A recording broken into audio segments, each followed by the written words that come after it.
আর এই কুয়াশায় বিমান চলাচলও ব্যাহত হয়েছে। কলকাতা বিমানবন্দরে ঘন কুয়াশা, দৃশ্যমানতা কম হওয়ায় বিপত্তি হয়েছে। আর বিমান চলাচলও ব্যাহত হয়েছে। অনুপ চক্রবর্তী আমাদের প্রতিনিধি রয়েছে, আরো বিস্তারিত বলবে অনুপ।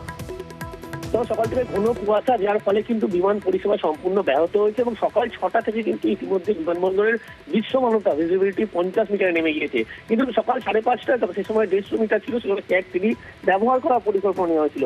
কিন্তু যখনই এই দৃশ্যমানতা 50 মিটারে নেমে যায়, সেখানে কিন্তু ক্যাট 3 ব্যবহার করা কোনোভাবে সম্ভব হয়নি। তার ফলে যে সমস্ত বিমান সকাল 8টা বা সকাল 9টা ছিল, সেই বিমানগুলো ক্যান্সেল করা হয়েছে। যেমন আন্দামানগামী একটি বিমান যে সকাল 8টায় কলকাতা থেকে রওনা দেওয়ার কথা ছিল, কিন্তু যেহেতু ঘন কুয়াশা, সেই কারণে বিমান বাতিল হওয়ার ফলে কিন্তু দুপুর 1টায় সেই বিমান আবার গন্তব্যস্থলে রওনা দেবে, এমনটা স্পষ্ট করা হচ্ছে। কলকাতা থেকে যে বিমানগুলি সকালবেলা বিভিন্ন জায়গায় যাওয়ার কথা ছিল, প্রত্যেকটি বিমান কিন্তু ইতিমধ্যে দেরিতে ছাড়বে, অর্থাৎ ক্যান্সেল হয়েছে। যেভাবে বিভিন্ন জায়গাতে বিমানগুলো আসছে, সেগুলোর ক্ষেত্রে কিন্তু একই রকম সমস্যা হচ্ছে। বেলা বাড়লে কিন্তু ক্যাট 3 ব্যবহার করে বিমান পরিষেবা কোনোভাবে স্বাভাবিক করার চেষ্টা করা বলে এমনটাই বিমানবন্দর কর্তৃপক্ষ জানাচ্ছে। ঠিক ঠিক ঠিক, একেবারেই। ধন্যবাদ অনুপ।